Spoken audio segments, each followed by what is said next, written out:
अंकित, good evening.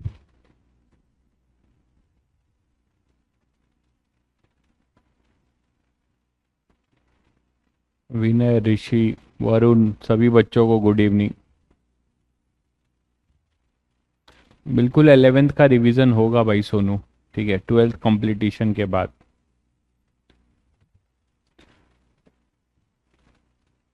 वंश, good evening. Aditya, good evening. Chinmay, good evening.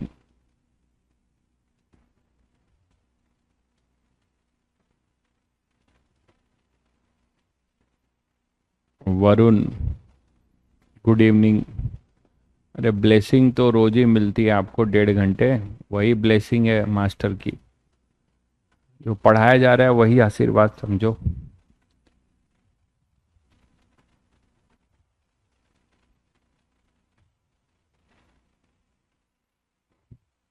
अभी Carnot cycle कहाँ से याद आ रहा है यार तुम लोग, तुम्हें कैरनॉट साइकिल कहाँ से याद आ रहा है अभी कैपेसिटर में? जब थर्मो होगा तो कैरनॉट साइकिल भी होगा।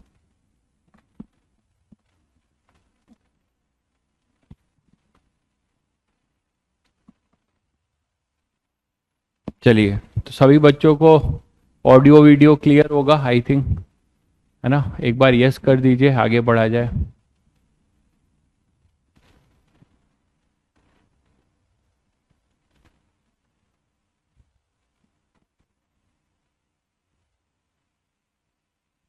चलिए ठीक है, तो कैपेसिटर के नेक्स्ट कॉन्सेप्ट पे आते हैं।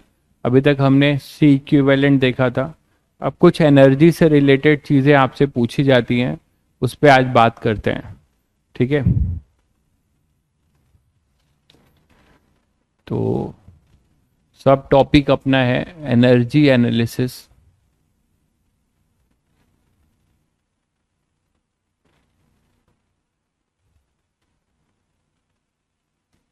इन कैपेसिटिव सर्किट,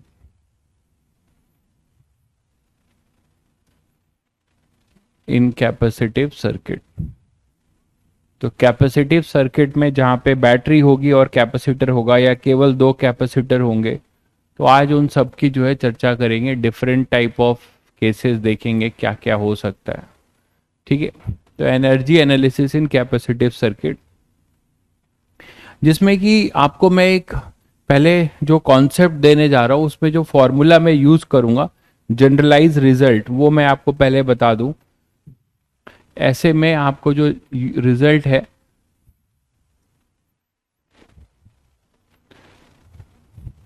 वो आप एनर्जी एनालिसिस में ये जनरल रिजल्ट फॉलो करोगे। जनरल रिजल्ट अपना ये है कि कभी भी हो तो आपके पास क्या होगा, देखिए जो चांसेस हैं वो क्या क्या हो सकता है कि वर्क डन होगा। सभी लोग जानते हो कि इलेक्ट्रोस्टैटिक एनर्जी पढ़ रहे हो, है ना? तो उससे एसोसिएटेड पोटेंशियल एनर्जी भी होगी। तो और एक बैटरी अपना एक एक्सटर्नल एजेंट भी हो सकता है, बैटरी भी हो सकती है। तो हमारे पास दो लोग होंगे वर्क करने के लिए, एक तो होगा डब्लू बैटरी, है ना? और हो सकता है कि एक्सटर्नल एजेंट भी हो कोई, तो एक्सटर्नल एजेंट, ये बहुत जनरल रिजल्ट दिख रहा हूं, ये दिमाग में होना चाहिए। तो work done by battery plus work done by external agent, इससे जो है दो चीजें होंगी, change in potential energy in the capacitor plus heat. तो ये एक अपना जनरल रिजल्ट है, और इस रिजल्ट से आप कोई भी क्वेश्चन हैंडल कर सकते हो। तो this is the general result.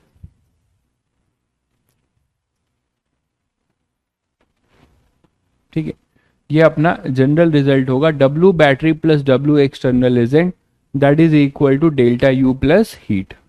ठीक है, 1 मिनट बस।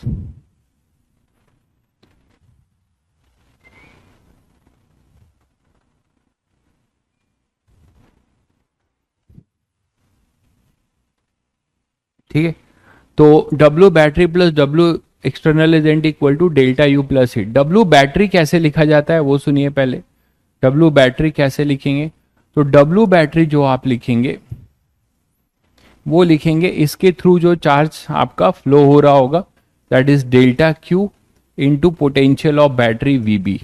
डेल्टा क्यू का मतलब हमेशा ध्यान रखिएगा, it is Q final minus Q initial, ठीक है। और कहीं ऐसा होता है कि मान लीजिए Q final, if Q final is less than Q initial, ठीक है, तो अपने आप आपको पता है कि डेल्टा क्यू नेगेटिव आएगा, तो हम बोलेंगे it is work done on the battery हो रहा है, ठीक है, then work done on the battery होगा। इसका क्या मतलब है कि बैटरी में चार्ज जा रहा होगा, बैटरी से चार्ज नहीं जा रहा होगा, ठीक है, तो work done on the battery होगा, work done on the battery, ठीक है।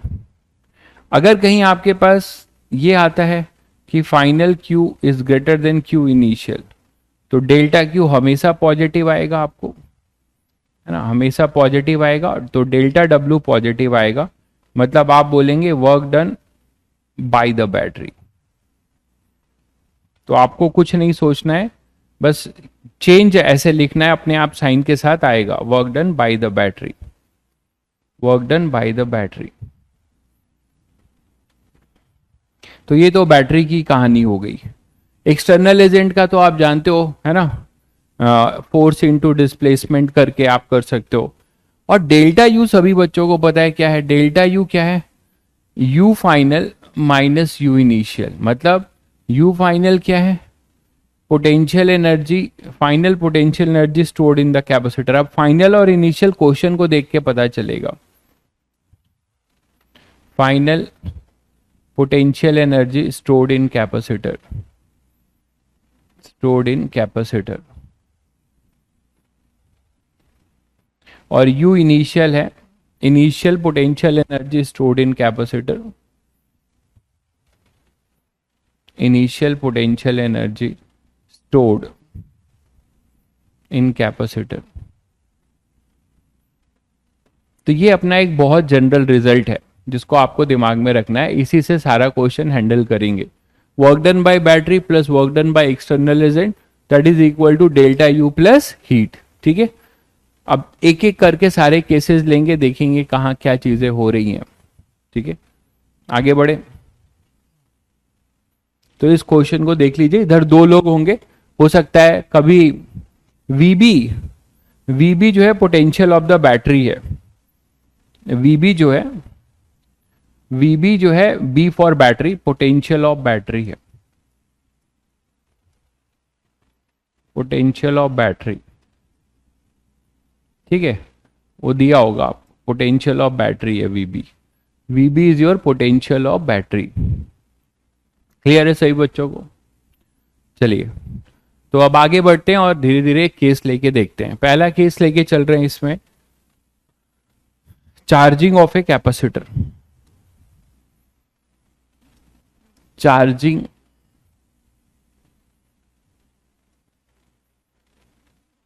ऑफ ए न्यूट्रल कैपेसिटर, मतलब पहले से अनचार्ज था वो, उसको हम चार्ज करेंगे तो क्या एनर्जी से रिलेटेड चीजें होंगी वो देखते हैं। Charging of a neutral capacitor, तब इनिशियली वो अनचार्ज था, मतलब सीन ये था कि मान लो आपके पास एक कैपेसिटर है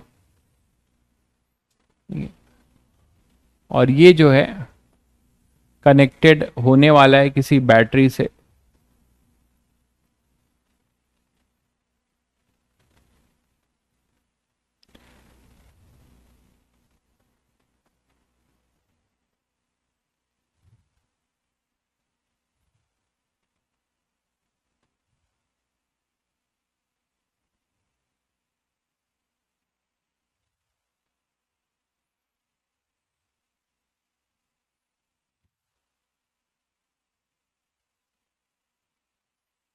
इनिशियल टी इक्वल टू 0 पे ये सिचुएशन है, ये स्विच है अपना SW और अभी इस पे कोई भी चार्ज नहीं है, Q 0 है, कैपेसिटेंस इसका C है, ओके, और इस बैटरी का वोल्टेज है V, इस बैटरी का वोल्टेज है V।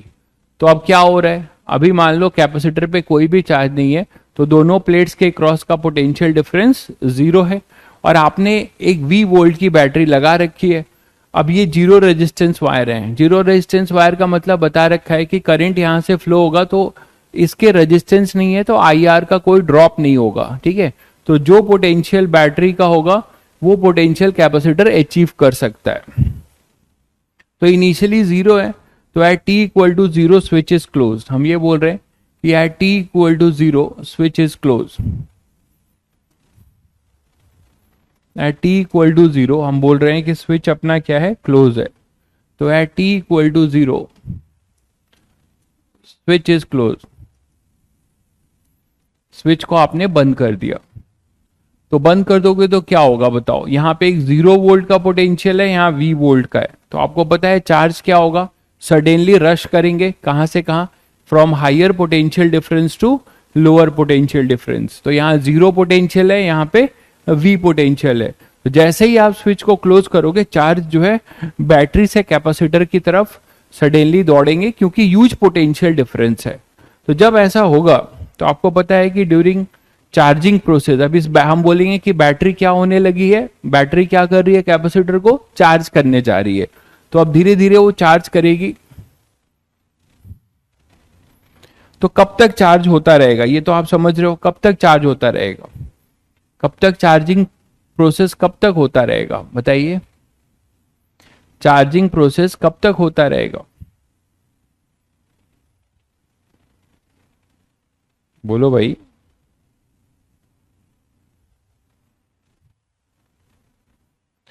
तब तक होता रहेगा जब तक बैटरी का पोटेंशियल और कैपेसिटर का पोटेंशियल बराबर नहीं हो जाते हैं, यही ना। क्योंकि जब दोनों सेम पोटेंशियल के हो जाएंगे तो आपको पता है क्या होगा, पोटेंशियल डिफरेंस 0 हो जाएगा और चार्ज का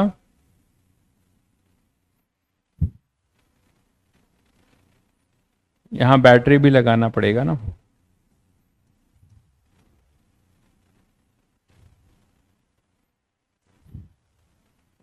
तो ये V वोल्ट की बैटरी है, बैटरी एक कांस्टेंट पोटेंशियल डिफरेंस है, SW क्लोज रही है। तो चार्जिंग होती जाएगी, यहाँ पे प्लस Q आएगा और यहाँ पे माइनस Q आएगा, ठीक है। और धीरे धीरे चार्ज इसमें एक्युमुलेट होता जाएगा और जब तक दोनों सेम पोटेंशियल के नहीं हो जाते, when our potential of the capacitor is not equal to potential of the battery, charging process will go on, है ना। तो at the time when capacitor is fully charged, when capacitor is fully charged, तो fully charge हो जाएगा तो क्या होगा, आप बोल सकते हो कि ये मान लीजिए VC है, पोटेंशियल अक्रॉस द कैपेसिटर। तो at the time fully charge होगा तो VC किसके बराबर हो जाएगा, V के बराबर हो जाएगा, है ना, सेम पोटेंशियल के हो जाएंगे। तो यहां पे आप बोल सकते हो कि तब उस समय फुली चार्ज पे जो है अपना Q क्या होगा, तो इसको आप बोल सकते हैं Q बाई C, यही होगा, that is equal to V, that is Q equal to CV। तो फाइनली हमारे पास CV चार्ज आ चुका होगा, है ना, हमारे पास CV चार्ज आ चुका होगा, इसके पास फुली चार्ज हो चुका होगा, जिसे हम स्टेडी स्टेट भी बोल सकते हैं, जिसे हम कैपेसिटर का क्या बोलते हैं, स्टेडी स्टेट। तो ये Q इक्वल टू CV होगा। तो अब जो कहानी हुई है, जो इक्वेशन आपको बताया था W बैटरी, देखिए चीजें क्या क्या हुई हैं, बैटरी ने वर्क किया है इसको चार्ज करने के लिए, plus W external agent equal to delta U plus heat, यही तो बताया था अभी फॉर्मूला। तो आप देखिए यहाँ पे कोई भी एक्सटर्नल एजेंट नहीं है ना, कोई भी एक्सटर्नल एजेंट नहीं है, तो इसका तो वर्क 0 होगा, ठीक है भाई। T इक्वल टू 0 पे स्विच जो है ओपन नहीं है, T इक्वल टू 0 वो मोमेंट है जब स्विच हमने क्लोज किया है, उसी को हम T इक्वल टू 0 मान रहे हैं। जैसे कोई पार्टिकल स्टार्ट करता है अपना मोशन तो हम उसे T इक्वल टू 0 ले लेते हैं, उसी तरह स्विचिंग वाले प्रोसेस को ही हम क्या कर रहे हैं, टाइम काउंट करना शुरू कर रहे हैं जब हमने स्विच को क्लोज किया है, ठीक है। तो T इक्वल टू 0 ही अपना स्विच क्लोज है, उसके पहले तो आपको पता है वो ओपन है तो हमें कोई उससे मतलब नहीं है। तो T इक्वल टू 0 जो इंस्टेंट ले रहे हैं वो स्विचिंग का ही इंस्टेंट ले रहे हैं। तो W एक्सटर्नल 0 होगा। W बैटरी अब लिखना सीखते हैं, आप लिख चुके हो W बैटरी का एक ही कॉन्सेप्ट बताया। W बैटरी क्या लिखेंगे आप, डेल्टा क्यू इंटू वीबी, यही बताया है। डेल्टा क्यू क्या होगा, Q final minus Q initial. तो आप बताओ मुझे कि यहां पर कोई भी चार्ज नहीं है भाई, जो कैपेसिटर में चार्ज जा रहा होगा, जो कैपेसिटर में चार्ज जा रहा होगा, W एक्सटर्नल एजेंट जीरो इसलिए है क्योंकि यहाँ कोई एक्सटर्नल एजेंट दिखता है क्या, कोई भी एक्सटर्नल फोर्स है जिससे कैपेसिटर पे कोई फोर्स लग रहा हो, जिससे उसके प्लेट दाएं बाएं जा रहे हो, या फिर कोई स्प्रिंग लगा हो, कोई स्प्रिंग लगा हो। तो अगर स्प्रिंग लगा हो या कोई पुलिंग फोर्स लग रहा हो जिससे कैपेसिटर का कैपेसिटेंस चेंज हो रहा हो, या आप कुछ ऐसा कर रहे हैं, तो अब आप डेल्टा एक्सटर्नल एजेंट लेंगे। यहाँ कोई एक्सटर्नल एजेंट नहीं है, वो बैटरी खुद वर्क कर रही है, इसीलिए जीरो। तो डेल्टा क्यू अपने पास क्या होगा, तो डेल्टा क्यू में देखिए मैं कह रहा हूं कि जब फुली चार्ज हो चुका है तो क्यू, तो यहां से क्यू पास हुआ होगा, और यहां पर अपने पास इनिशियली ये जीरो था तो बैटरी का कोई भी चार्ज फ्लो नहीं हुआ होगा। तो कैपेसिटर पे जो चार्ज देख रहे हैं आप, वही बैटरी से भी पास हुआ होगा। ठीक है, तो अब आप यहां बोल सकते हो कि Q final minus Q initial into V B. Q final अपना कितना है भाई, क्यू फाइनल है अपना क्यू, जिसको आपने बोला है सर ये सीवी है, अभी आपने निकाला। क्यू इनिशियल क्या है, जीरो है, और वीबी अपना क्या है, वी है, यहां पे गिवन है क्वेश्चन में। तो कितना हो जाएगा, सी वी स्क्वायर। तो वर्क डन बाय बैटरी कितना आ गया, सी वी स्क्वायर। अच्छा, वर्क डन बाय बैटरी आ गया C V square. What about delta U, delta U निकाल सकते हो आप लोग, नेक्स्ट पे ले लेते हैं। यहां तक पहले देख लीजिए, वर्क डन बाय बैटरी मैंने निकाल लिया है, वो है सी वी स्क्वायर। ठीक है, अब डेल्टा यू क्या होगा, चार्जिंग के पहले और चार्जिंग के बाद। तो डेल्टा यू होगा you final minus U initial. You final क्या होगा भाई, हाफ सी वी स्क्वायर लिख सकते हैं, half C V square. Potential जो है बैटरी का जो होगा वही फुली चार्ज के टाइम में कैपेसिटर का होगा, और उसका कैपेसिटेंस कितना है, सी। तो हमारे पास क्या हो जाएगा, हाफ सी वी स्क्वायर। ठीक है, यू फाइनल, यू इनिशियल अपना क्या हो जाएगा, जीरो, क्योंकि कोई भी चार्ज नहीं था, कोई एनर्जी स्टोर नहीं थी। ठीक है, तो अब आप इस साइड हमारे पास जो मिला फॉर्मूले में, वो इधर मिला अपने पास work done by battery equal to delta U plus heat, यही तो मिला, एक्सटर्नल एजेंट नहीं था। वर्क डन बाय बैटरी कितना था भाई, C V square. Change in potential energy कितना है, C V square by two plus heat. तो आप क्या देख रहे हो कि हमें हीट मिल रही है, हीट डिसिपिएशन हो रहा है कितना, C V square minus C V square by two, that is heat आ रहा है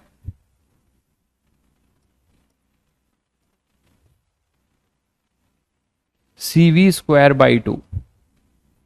ठीक है, अगर आप चार्ज के फॉर्म में लिखना चाहेंगे तो क्यू स्क्वायर बाई टू सी, ये हीट हमें मिल रहा है। तो इंटरेस्टिंग चीज आपने क्या देखा, यू फाइनल कैसे आया, यू फाइनल आप देखिए कि आपके पास जो कैपेसिटर फुल्ली चार्ज हो चुका है उसमें चार्ज कितना पड़ा हुआ है, क्यू, जिसकी वैल्यू क्या है, सी वी। तो या तो आप फॉर्मूला लगा लीजिए, फॉर्मूला सबको याद होगा, मैंने डराइव कराया है, energy stored in A parallel plate capacitor, in fact general के लिए भी कराया है, क्यू स्क्वायर बाई टू सी होता है या हाफ सी वी स्क्वायर। तो उसी को यूज करके हमने ये C V square, half C V square लिखा।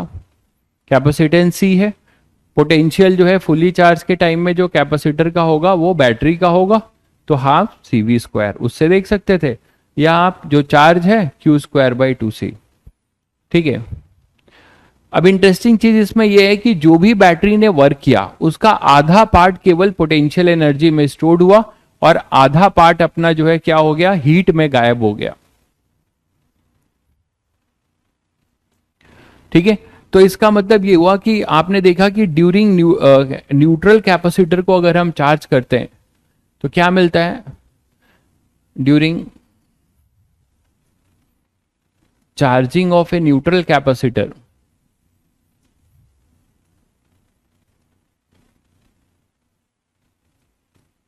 न्यूट्रल कैपेसिटर है ना, half of the work done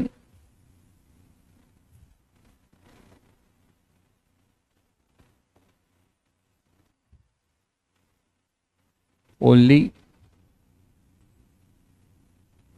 half of the work done by battery is stored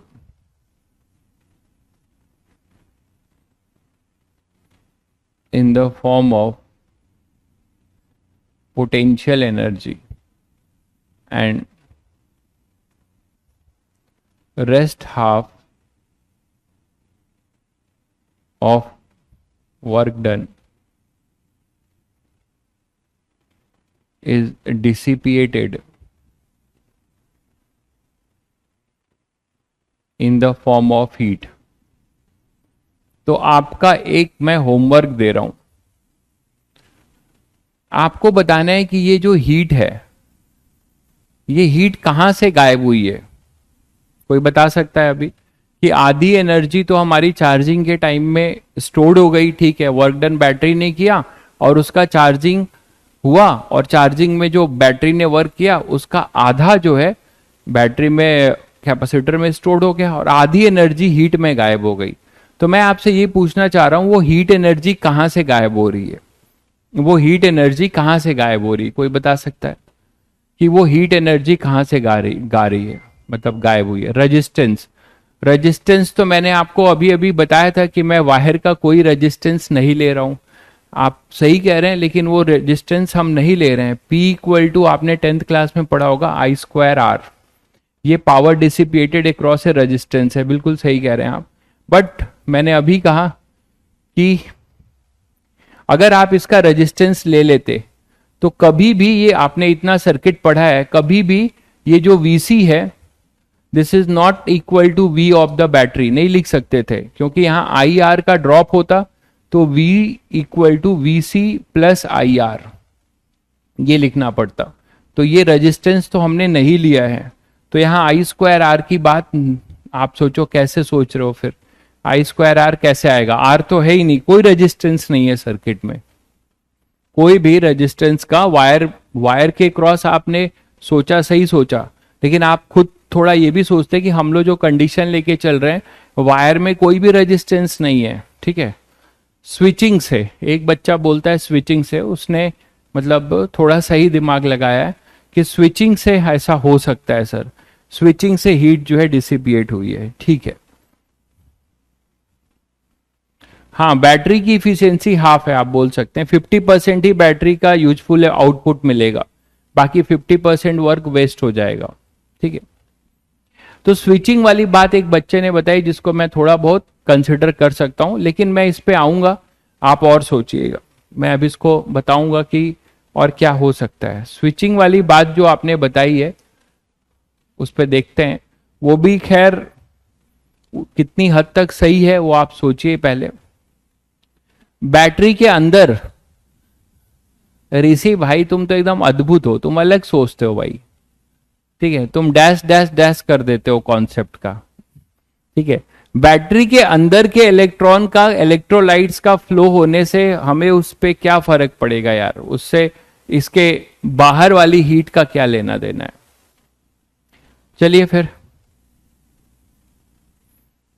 लेकिन अब मानते हैं कि मान लीजिए अब मैं क्या करने जा रहा हूं, दो कैपेसिटर्स को अलग अलग चार्ज कर रहा हूं और फिर उन दोनों को आपस में इंटरकनेक्टेड करने जा रहा हूं। मतलब मैंने क्या किया कि इंटर कनेक्शन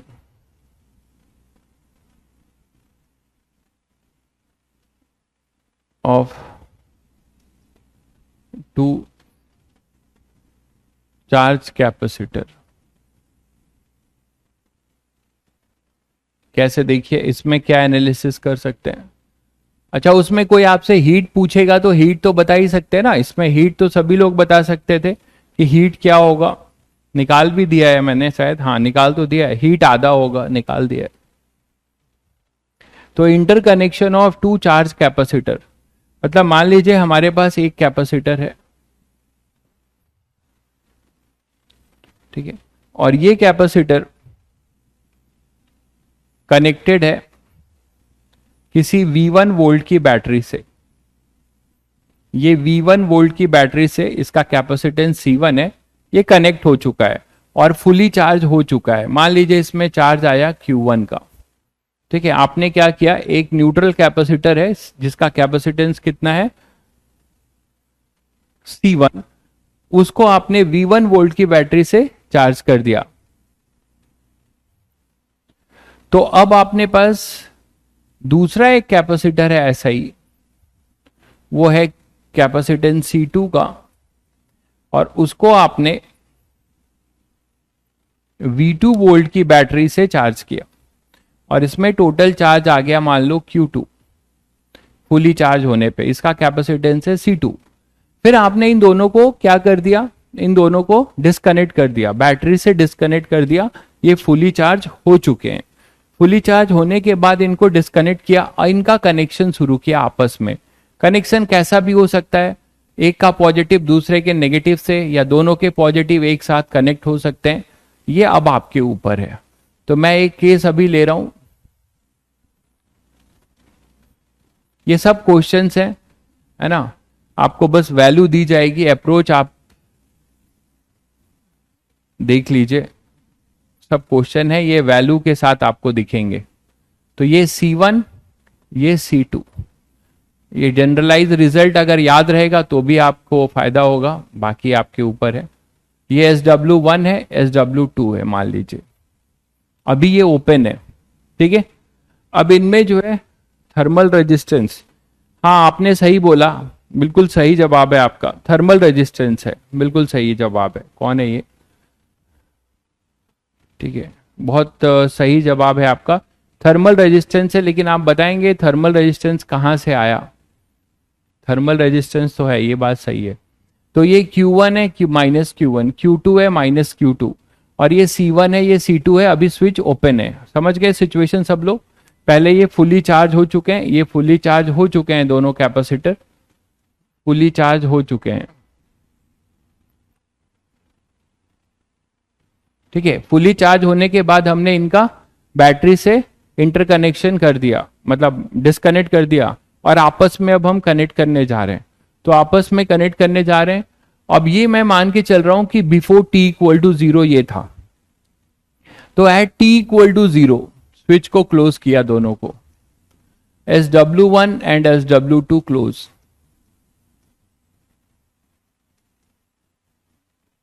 ठीक है, तो t=0 पे आप दोनों स्विच को क्लोज कर रहे हो।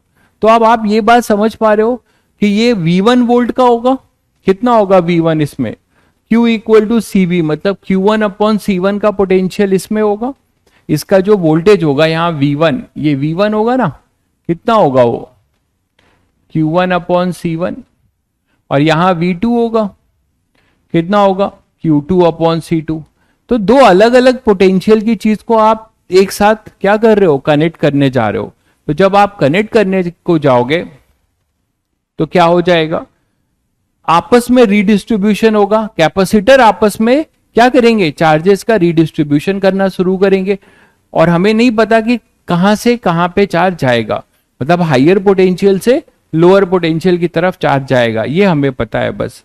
तो आप क्या लिख सकते हो यहां पे कि there will be a redistribution of charge after interconnecting, है ना। और कब तक होता रहेगा, जब तक ये दोनों कॉमन पोटेंशियल पे ना पहुंच जाए। ये तो मानते हो कि एक कंडीशन आएगी जब ये दोनों क्या हो जाएंगे, कॉमन पोटेंशियल पे आ जाएंगे।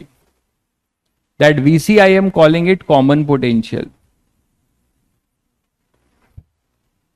तो इस कॉमन पोटेंशियल को अचीव करने के लिए किसने कितना चार्ज दिया होगा और किसने कितना चार्ज लिया होगा, ये हमें नहीं पता।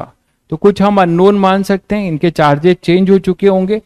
यहां पे कुछ मान सकते हैं हम प्लस Q1 डैश, और यहां पे मान सकते हैं माइनस Q1 डैश, वही होगा यहां Q2 डैश और माइनस Q2 डैश, ये मान सकते हैं।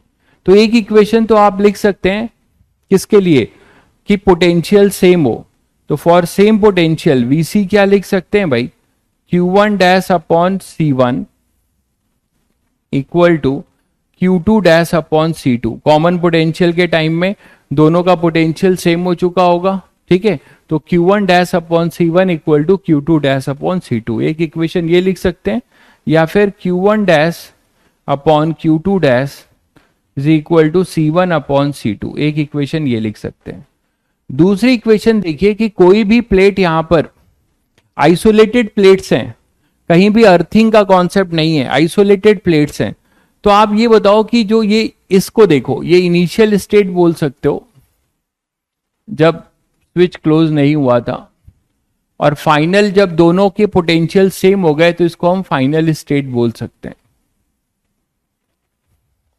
तो इनिशियल से फाइनल स्टेट में दोनों का कलेक्टिव चार्ज कंजर्वेशन भी होल्ड्स ट्रू है, एक का नहीं, दोनों का एक साथ। कैसे? अगर आप ये प्लेट लेते हो,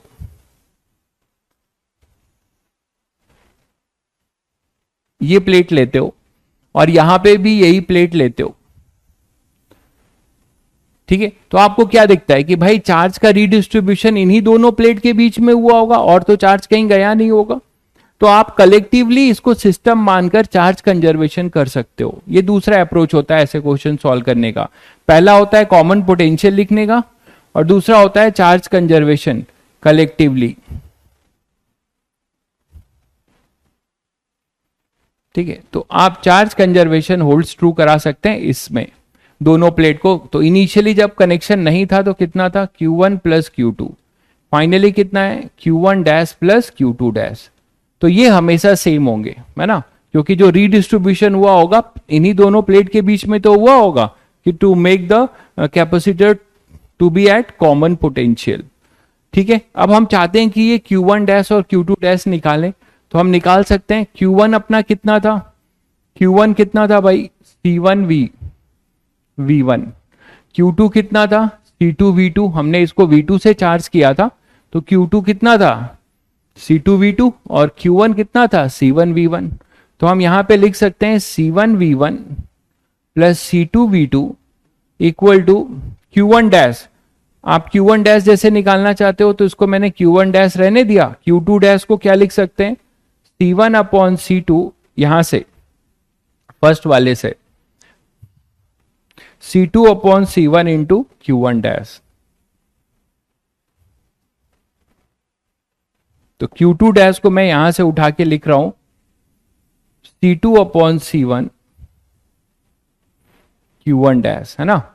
तो यहां से आप Q1 डैश निकाल पाओगे। Q1 डैश कितना आ जाएगा, Q1 डैश अपना आ जाएगा C1 V1 plus C2 V2 upon C1 plus C2 into C1।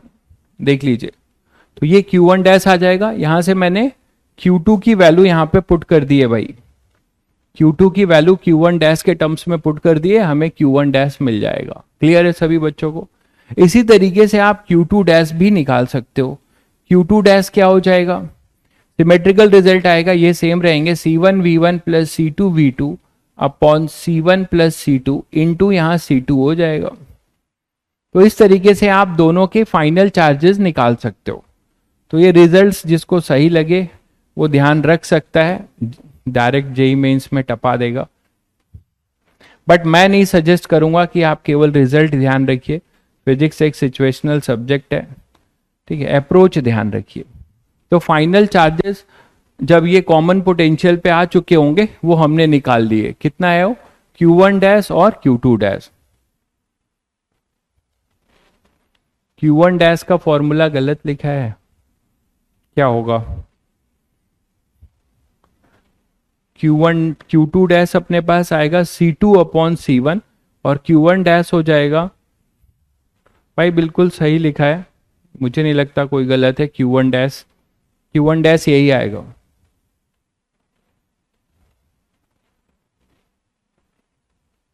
अच्छा V2, हाँ ये, अच्छा हाँ सही कह रहे हैं आप, बिल्कुल आपकी पैनी नजर ने इसे पकड़ लिया, बहुत अच्छी बात। C1 V1 plus C2 V2 होगा, बिल्कुल वहां V2 की जगह V1 लिख दिया था मैंने। यहां तक सभी बच्चों को क्लियर है?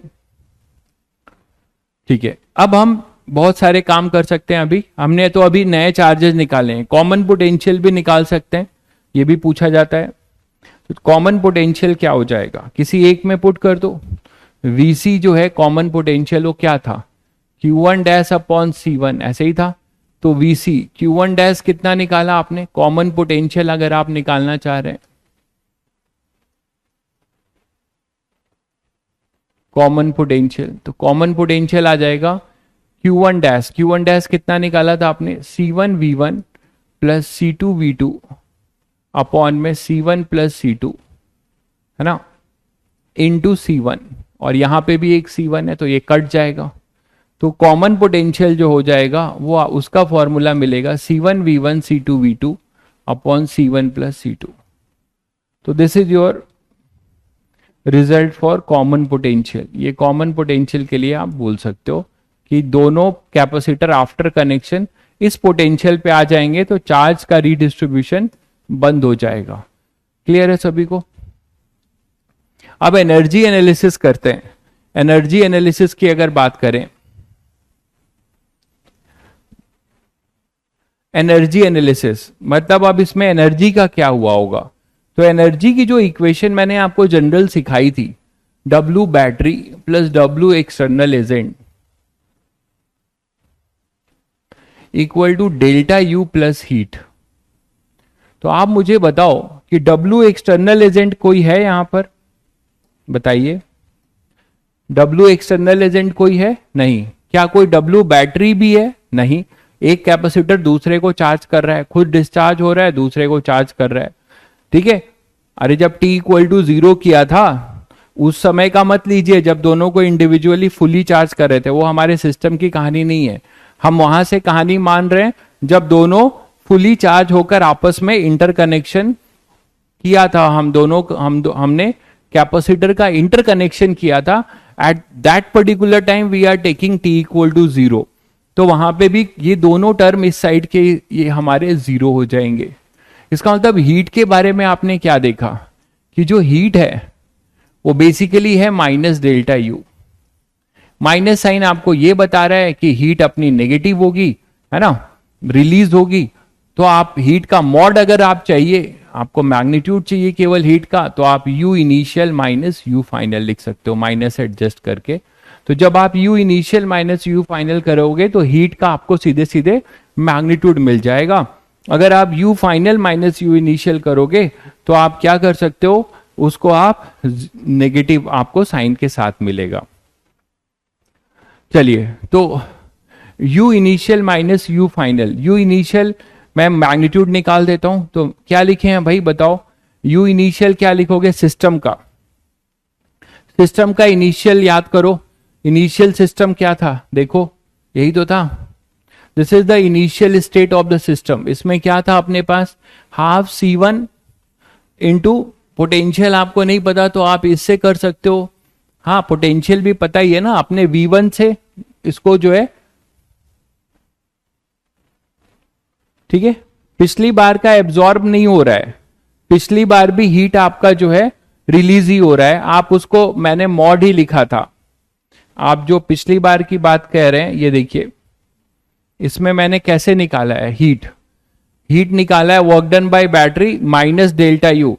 तो मैंने माइनस डेल्टा यू जो आप देख रहे हो वो नेगेटिव आएगा, दिख रहा है ना आपको, सॉरी यू इनिशियल 0 था, हाँ, तो ये CV स्क्वायर इधर लेके जाओगे आप तो हीट आपको इस वाले इक्वेशन से आपको हीट का मैग्नीट्यूड मिल रहा है। एब्जॉर्ब कुछ नहीं होता, हीट कहीं एब्जॉर्ब क्यों होगी यार, हीट हमेशा रिलीज होती है। यहां पे आपको विद साइन मिल रहा है W work done by battery जो आपने निकाला था, ये CV स्क्वायर, इसमें मैंने साइन नहीं लिखा है आई थिंक, है ना,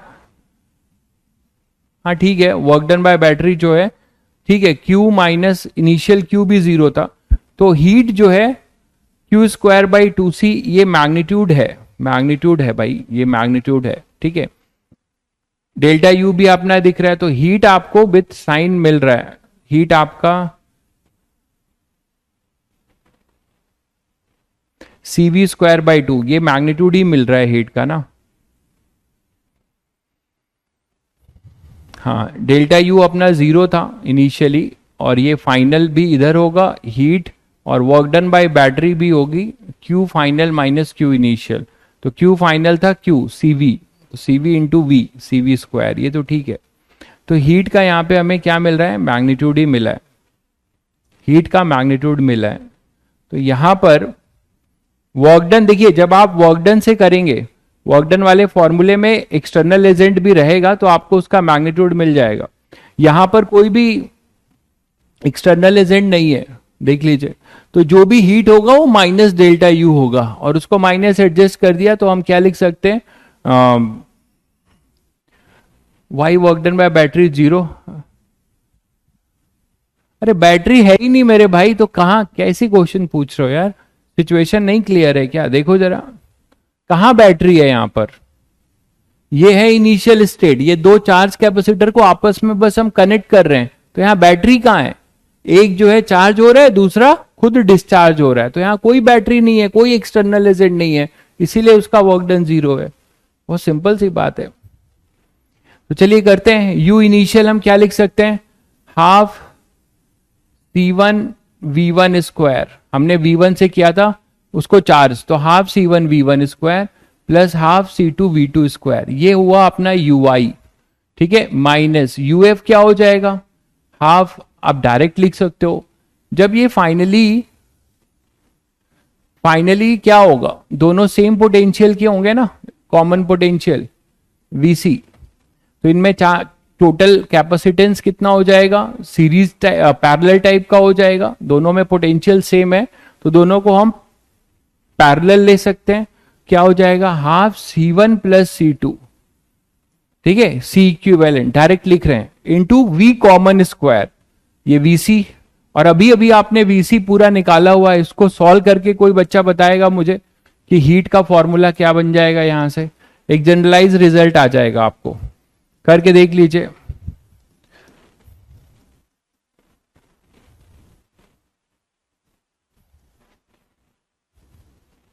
C1 प्लस C2 है, V का फॉर्मूला पूरा यहां पुट कर दीजिए, C1 V1 plus C2 V2 upon C1 plus C2 का होल स्क्वायर, ये VC का फॉर्मूला हमने लाके यहां पुट कर दिया जो कॉमन पोटेंशियल है, ठीक है।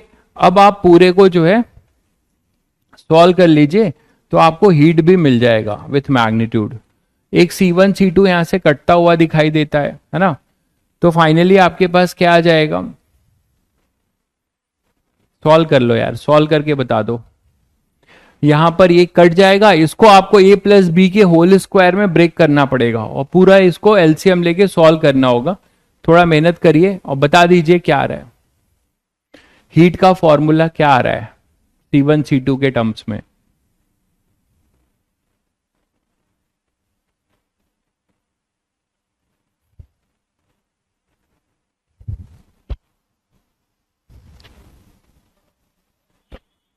C1 और C2 के टर्म्स में हीट का क्या फॉर्मूला आ रहा है, C1 V1 C2 V2, नहीं भाई ऐसा कुछ नहीं आएगा,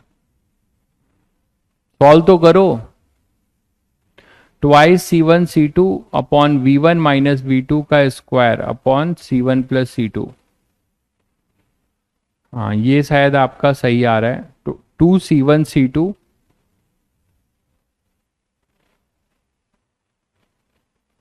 V1 माइनस V2, V1 कहां से आ रहा है तुम्हारा, अच्छा आप इसी को कर रहे हो क्या, V1 तो गायब हो गया ना, अच्छा ये है V1, ठीक है ठीक है, हाँ ठीक है, 2 C1 C2 2 C1 C2, ठीक है, फिर ब्रैकेट में V1 माइनस V2 होगा, उसका पूरे का square upon C1 plus C2, check करिए भाई बाकी लोग भी,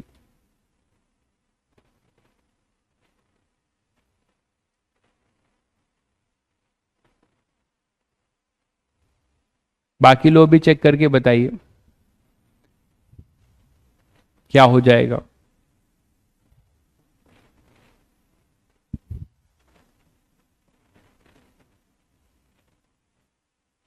बाकी लोग भी चेक कर लीजिए, यहां से मैं ओपन कर रहा हूं तो माइनस, इसे ओपन किया, C1 V1 A square plus B square C2 square V2 square plus twice C1 C2, open कर दिया है ना, और एक C1 C2 से ये कैंसिल हुआ, तो अपने पास ये बचेगा 2C1 upon C1 plus C2। ये फाइनली ये बचेगा यहाँ पे। इतना मैंने सॉल्व कर दिया।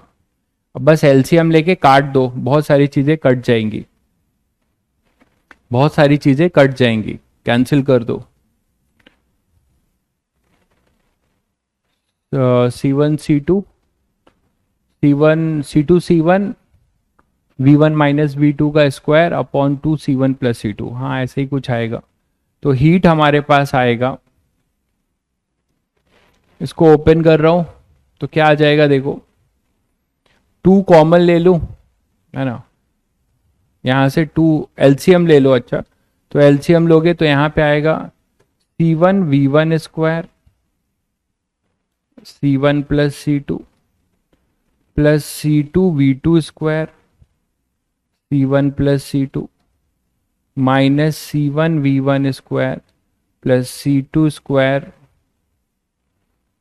V2 square. वो माइनस, इसको माइनस ओपन भी कर लेते हैं साथ साथ में।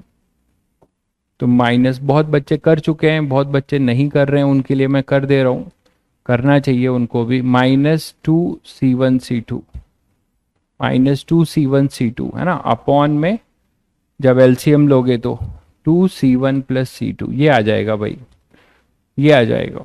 ठीक है, यहां से इसको किया तो 2 से 2 कैंसिल हुआ और ये C1। अब ओपन कर दो, बहुत सारी चीजें कट जाएगी। हाँ बड़ा आएगा भाई, बड़ा आएगा, एक्सप्रेशन में है तो बड़ा आएगा। C1 square V1 square plus C1 C2 V1 square, यहाँ आएगा C2 C1 V2 स्क्वायर और plus C2 square V2 square, और इधर होगा -C1 square V1 square minus C2 square V2 square minus 2C1 C2 upon में 2C1 plus C2। ये आ जाएगा भाई।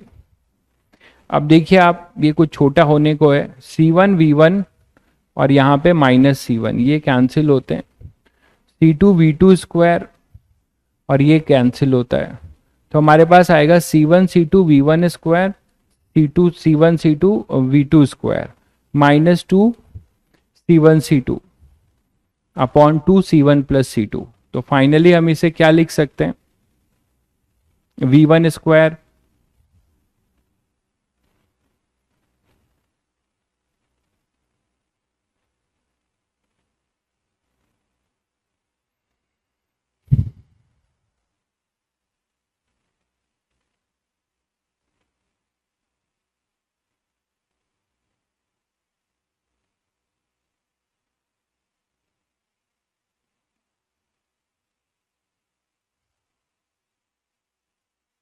यही आ रहा है, देख लीजिए, कुछ गलत हो गया है क्या?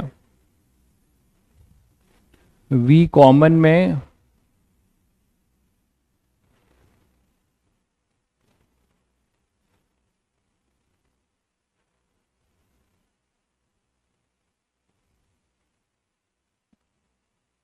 तो यहां मैंने ओपन गलत किया है क्या? ए स्क्वायर प्लस बी, ये तो, हाँ यहाँ पे ओपन में गलत किया है ना।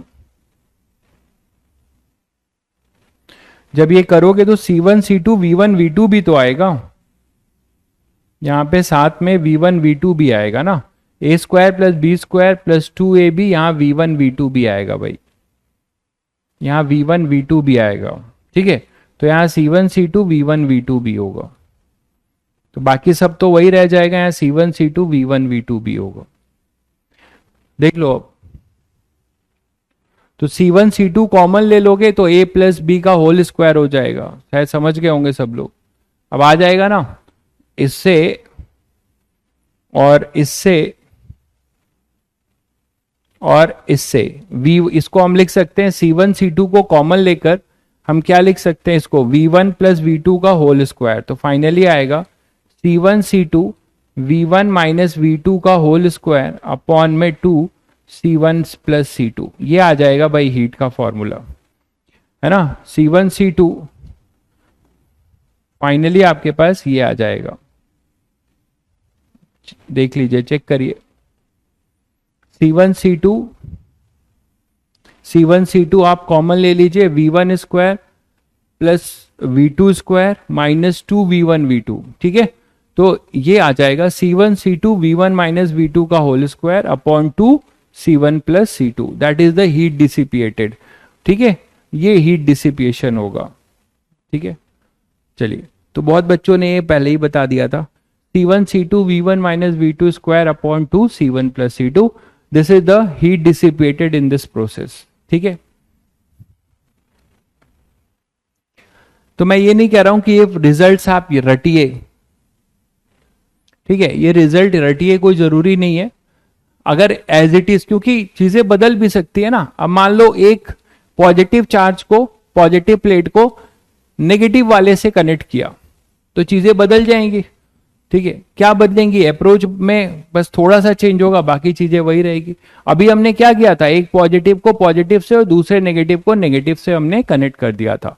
अब इसी में आपसे ये बोला जाए कि आपने केस 2 इसी में बोला जाए, इफ प्लेट्स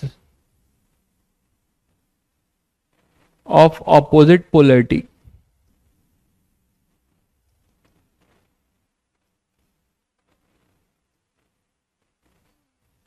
are interconnected, तो अगर इसी में हमने उनको इंडिविजुअली पहले किसी कैपेसिटर से चार्ज किया था, लेकिन अब हम इनके प्लेट्स के सेम पोलैरिटी वालों को एक साथ ऐड नहीं कर रहे, मतलब ये है।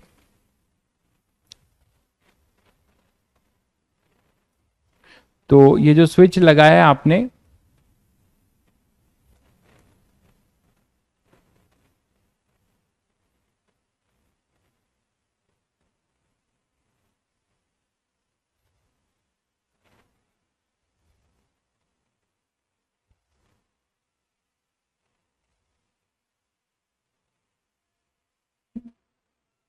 देखो, तो ये आपने स्विच लगाया SW1, मान लीजिए ये SW2 अभी ओपन है, और इस पे अभी आपने बताया था इस पे Q1 चार्ज था जो था C1V1, और इस पे ये अपना माइनस Q1, ये अपना Q2 था। अब ये उल्टा कर रहे हैं, इसके नेगेटिव वाले को इसके पॉजिटिव से कनेक्ट कर रहे हैं, माइनस Q2 और ये प्लस Q2, ये कनेक्ट होंगे, ठीक है। ऑपोजिट पोलैरिटी वाले कनेक्ट कर रहे हैं,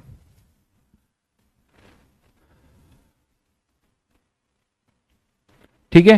तो अब आप यहां से क्या कर सकते हो कि अगर आप स्विचिंग कर रहे हो कि at t equal to 0 SW1 and SW2 closed, तो अंतर कुछ थोड़े ना होगा यार। अंतर क्या होगा, आपको एक चीज का ध्यान रखना है कि यार ये पॉजिटिव है और ये नेगेटिव है, तो एक टाइम में एक ही चीज हो सकता है, या तो ये वाला पूरा ही नेगेटिव हो, कॉमन जब पोटेंशियल पे होंगे, जब भी प्लेट्स कॉमन पोटेंशियल पे होंगे तो उनके प्लेट्स पे चार्ज का जो साइन होगा वो सेम होगा, या तो दोनों पॉजिटिव होंगे या दोनों नेगेटिव होंगे, ठीक है।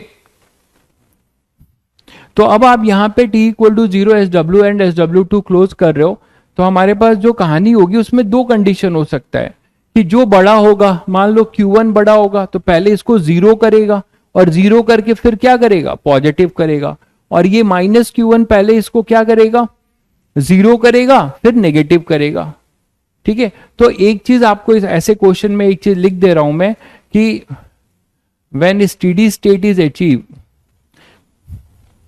मतलब चार्ज डिस्ट्रीब्यूशन जब बंद हो जाए, व्हेन स्टेडी स्टेट का क्या मतलब, both capacitor of same potential,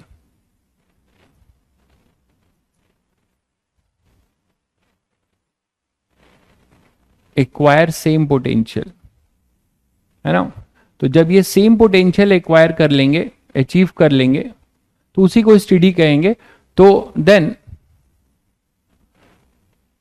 plates which are interconnected are of same polarity, plates which are interconnected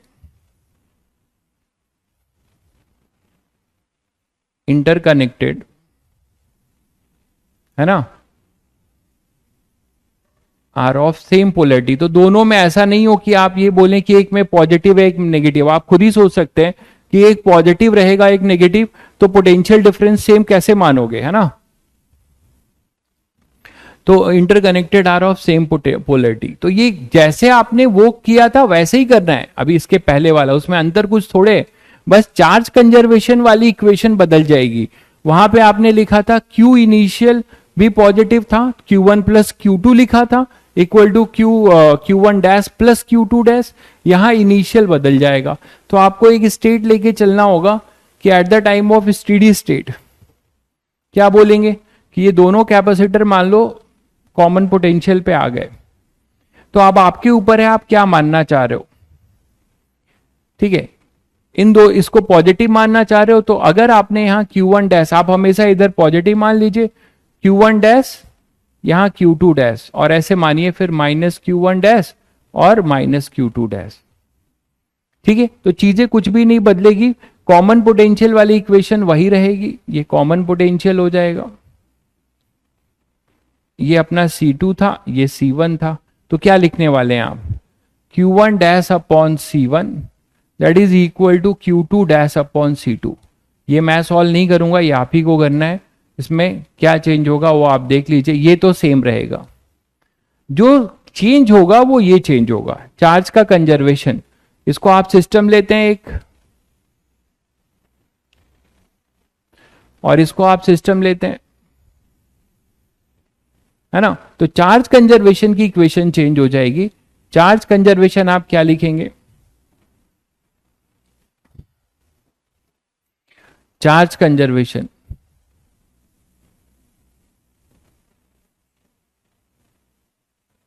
conservation आप क्या लिखेंगे बताइए। अपोजिट क्यों नहीं माना, अपोजिट आप इसे नेगेटिव मान रहे हैं, मान लीजिए इसको नेगेटिव मान लीजिए, इसको पॉजिटिव, लेकिन अगर ये नेगेटिव मानेंगे तो इसे भी फिर नेगेटिव मानना होगा। मैंने ऊपर लिखा हुआ है, समझ रहे हैं ना। अगर आप कॉमन पोटेंशियल के टाइम में ऐसा मत करिएगा कि इसको पॉजिटिव मान रहे हैं इसको नेगेटिव। जब कॉमन पोटेंशियल होगा तो दोनों, मैंने लिख दिया है, नहीं तो आप खुद सोचिए कि अगर ये पॉजिटिव होगा ये नेगेटिव तो दोनों कॉमन पोटेंशियल कहां हो पाएंगे, एक हायर पोटेंशियल रहेगा एक लोअर, और अभी चार्ज डिस्ट्रीब्यूशन हो रहा होगा। तो जब चार्ज डिस्ट्रीब्यूशन रुक जाएगा तो उस टाइम में ये दोनों जो इंटरकनेक्टेड हुए हैं या तो दोनों पॉजिटिव होंगे या दोनों नेगेटिव होंगे। समझ गए सब लोग। तो आप कुछ भी मान सकते हैं, आप कुछ भी मानिएगा साइन के साथ आ जाएगा। मान लीजिए मैंने ये माना और Q1 डैश और Q2 डैश हमारे क्या आ गए, नेगेटिव आ गए मान लो। तो जब नेगेटिव आ गए इसका मतलब इस साइड नेगेटिव नेगेटिव होगा और इस साइड पॉजिटिव पॉजिटिव। अगर हमने जो माना है वो सेम है, हमने जो माना है अगर वो सेम है तो क्या हो जाएगा, जीरो नहीं हो सकता क्या। बहुत अनोखे हो यार तुम, कौन है ये, तुम बहुत अनोखे आदमी हो। आप ये बताओ कि आपने पूरी इलेक्ट्रोस्टैटिक की जो है धज्जियां उड़ा दी। यहां पे अगर चार्ज होगा तो इलेक्ट्रिक फील्ड होगी। बहुत अनोखे लोग भी हैं यहां पे। V इक्वल टू ED होगा, तो यार जब तक चार्ज होगा तो इलेक्ट्रिक फील्ड होगी, तो पोटेंशियल जीरो कैसे हो सकता है। पोटेंशियल एक ही सूरत पे जीरो होगा ना, यहां पे जब चार्ज जीरो हो इलेक्ट्रिक फील्ड जीरो हो, तभी ऐसा हो सकता है भाई। ये इतना शुभ विचार आपके मन में कैसे आ रहा है कि सर पोटेंशियल जीरो भी हो सकता है क्या। ठीक है, तो इतना शुभ विचार कैसे आ रहा है। एक बोल रहा है मतलब ऋषि भाई फेमस हो गया अपना, कम से कम ऋषि भाई ने तो टीचर लोगों ने क्या नाम कमाया, ऋषि ने नाम कमाया। टीचर लोगों को घंटा कोई जानता है, ऋषि को सब जानते हैं। बच्चा एक पूछा सर ऋषि है क्या, मतलब क्या बात है भाई, ऋषि के जलवे हैं। सही है, ऋषि नहीं है भाई, ऋषि नहीं है। तब इतना भी जो है नाम वाला वही तो बदनाम है, ऐसा कर रहे हो तुम लोग। ये कोई और है, हम नाम नहीं पढ़ पाए। ठीक है, तो ऋषि बोल रहा है भाई मैंने नहीं पूछा था। सही बात है, ऋषि ने नहीं पूछा है भाई। ठीक है, सभी बच्चे कमेंट कर रहे हैं सर ऋषि है क्या। ऋषि भाई तुम्हारी फैन फॉलोइंग तो बहुत तगड़ी है। चार्ज कंजर्वेशन देखो, तो चार्ज कंजर्वेशन जो है यहां लगाओगे तो एक ही चीज का ध्यान रखोगे, है ना, एक ही चीज का ध्यान रखोगे क्या, कि यहां पे जो चार्ज है Q1 माइनस Q2 है, तो यहां लिखेंगे आप Q1 माइनस Q2, और यहां वाला तो आपने पॉजिटिव माना है तो आप ये लिख देंगे Q1 dash plus Q2 dash. ये अपनी दूसरी इक्वेशन होगी। अब यहां से आपको सॉल्व कर लेना है, ये कॉमन पोटेंशियल होगा, कर लेंगे। कर लेंगे कि नहीं बताइए पहले, ठीक है, कर लेंगे कि नहीं? Q1 minus Q two equal to Q one dash plus Q two dash, तो कर लोगे Q1 डैश और Q2 डैश निकाल लोगे। अरे Q1 तुम लोगों को पता ही है, इसे क्या लिखोगे, ये तो C1 V1 ही था, minus C2 V2 equal to Q1 dash, मतलब माइनस आ जाएगा, चमका कि नहीं चमका? अरे जहां प्लस था वहां माइनस आ जाएगा मेरे भाई, और कुछ नहीं होगा, ठीक है, दिख रहा होगा। Q1 डैश को ऐसे ही रहने दो, और Q2 डैश को मैं लिख सकता हूं C2 upon C1 into Q1 dash, तो दिखा आप लोगों को Q1 डैश कितना आ जाएगा, Q1 डैश अपने पास आ जाएगा C1 V1 minus C2 V2 upon में C1 plus C2 into C1, बोलो भाई। और इसी तरह Q2 डैश क्या आ जाएगा, Q2 डैश भी निकाल सकते हो, C1 V1 minus C2 V2, यहां इंटू C2 हो जाएगा, तो प्लस के जगह बस माइनस आ जाएगा और कोई बात नहीं है, ये आ जाएगा, ठीक है। कॉमन पोटेंशियल निकाल लेना, कॉमन पोटेंशियल भी निकाल ही लोगे, कॉमन पोटेंशियल निकाल सकते हो। ऋषि सफलता बैच का हीरो है, बिल्कुल भाई, आप लोग का मतलब सेलिब्रिटी है वो, कोई दिक्कत नहीं है। तो C1 V1, ऋषि भाई देखो इतने कम उम्र में तुम सेलिब्रिटी बन गए यार, जलन हो रही है हमें तो। C1 V1 minus C2 V2 upon C1 plus C2 into C2, equation number 1 Q1 C1, equation number 1 Q1 dash upon Q2 dash, क्या गलत है भाई इक्वेशन 1? कॉमन पोटेंशियल ही लिखा है इसमें, कॉमन पोटेंशियल क्या होगा Q इक्वल टू CV, तो क्या गलत है, सही तो है, ये VC तो है कॉमन पोटेंशियल, तो सही तो लिखा है Q1 dash upon Q2 dash equal to C1 upon C2, क्या दिक्कत है इसमें, दिक्कत क्या है?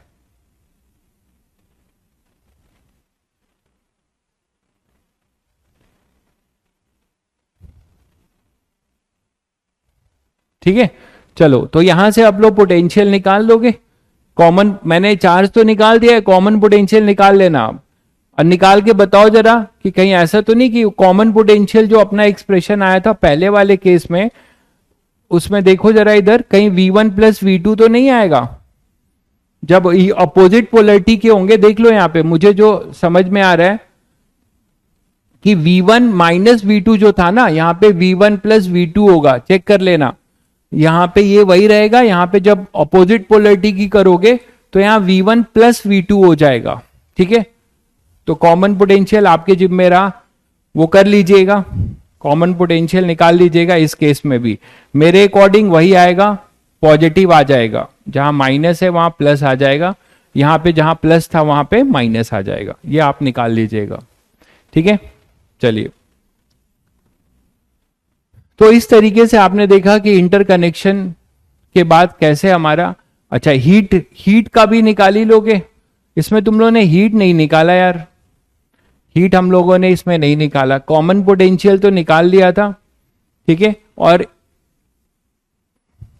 अच्छा हीट ही तो निकाला था, ये हीट ही निकाला था ना, हाँ, तो कॉमन पोटेंशियल तो निकाल ही लिया था, हीट हमें निकालना था, तो इस केस में हीट भी निकाल लीजिएगा,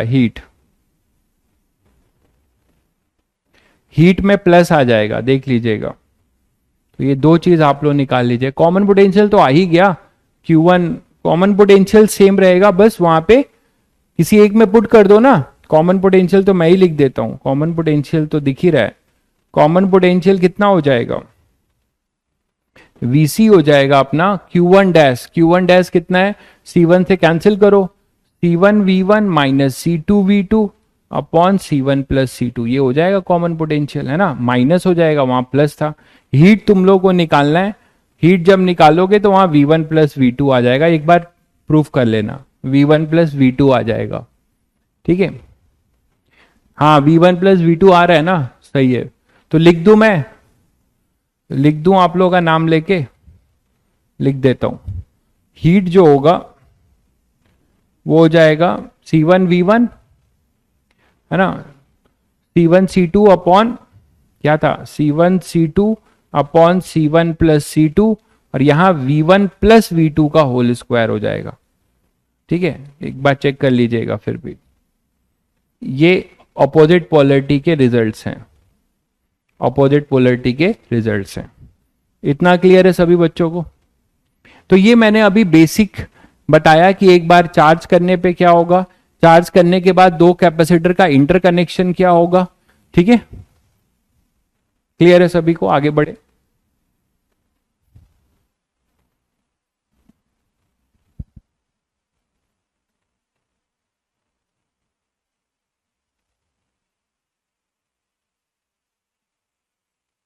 सेम कैसे होगा यार? V2 माइनस V1 का स्क्वायर है तो V2 माइनस V1 का A प्लस बी का होल स्क्वायर आएगा। वहां जब करोगे तो A माइनस बी का होल स्क्वायर आएगा। आप करके देखिए। V2 आप अलग अलग सोच रहे हैं, V2 माइनस V1 का स्क्वायर नहीं होगा। V2 square minus V1 square नहीं है। V2 माइनस V1 का जो होल स्क्वायर होगा तो उसमें आप ये कैसे आया था, A प्लस बी, जब आप सॉल्व करेंगे तब आपको ये चीज क्लियर होगी। ये देखिए ये कैसे आया था, A square plus B square, C1 C2 common लिया, A square plus B square, यहां -2A भी था। जब आप इसको करोगे तो यहां प्लस आ जाएगा दूसरे केस में, तो यहां पे अपना प्लस आएगा तो A प्लस बी का होल स्क्वायर हो जाएगा।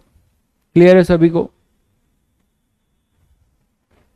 अरे गोविंदा भाई क्लियर है आपको? अब जो आप गलत बता रहे हो कि V1 माइनस V2 स्क्वायर है तो सेम रहेगा। क्लियर हुआ आपको? यहां पे A square plus B square, यहां +2A भी आएगा दूसरे केस में। आप करके देखिए।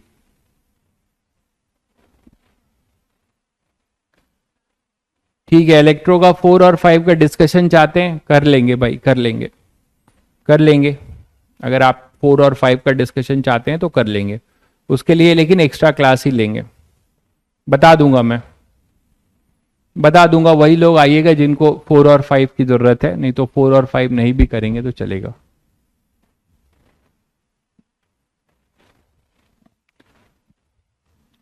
ठीक है, चलिए। तो ये अब मान लीजिए एक बच्चा पूछा था जैसे कि सर एक्सटर्नल एजेंट वाला क्या हो सकता है। एक केस लेके चलते हैं हम लोग जिसमें मान लो एक्सटर्नल एजेंट का खुराफात शुरू हो। मान लो कुछ ऐसा हो रहा है,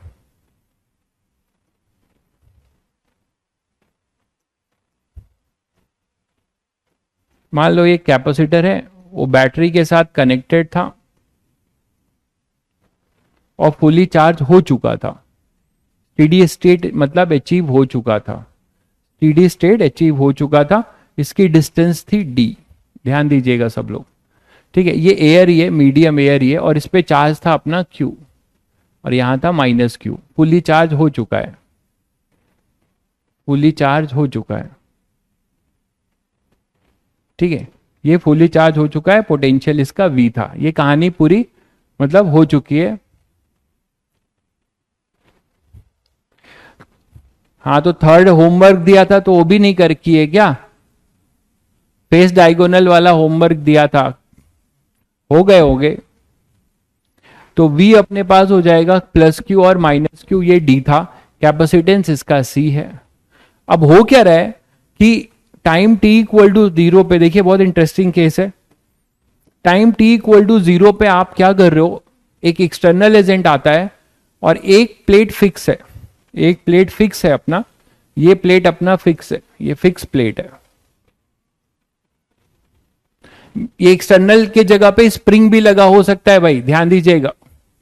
ये एक्सटर्नल फोर्स के जगह पे स्प्रिंग, यहां मैं स्प्रिंग से भी कनेक्ट कर सकता हूं, इसको मैं स्प्रिंग से भी कनेक्ट कर सकता हूं। ठीक है, ये सब एडवांस के क्वेश्चंस बनते हैं।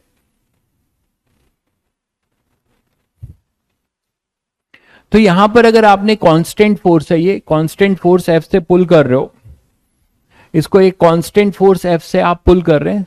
ठीक है, तो आपको बताना है कि फाइंड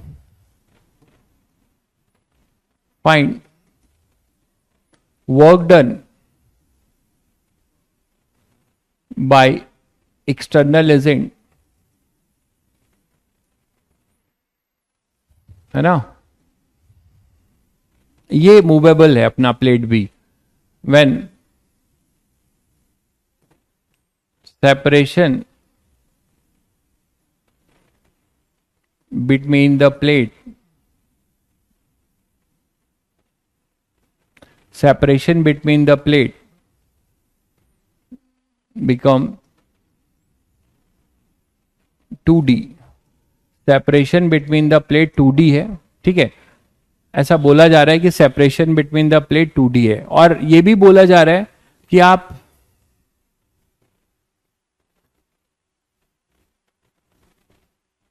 तो find work done by external agent when separation between the plate become 2D। तो इसे खींच कर ये D से क्या करता है, 2D करता है। तो आपको work done by external agent बताना है, और दूसरा ये भी है वर्क डन बाय बैटरी बताना है, वर्क डन बाय बैटरी, और तीसरा है वर्क डन हीट बताना है कि इसमें क्या हीट हुआ होगा। 3 चीजें हमें बतानी है।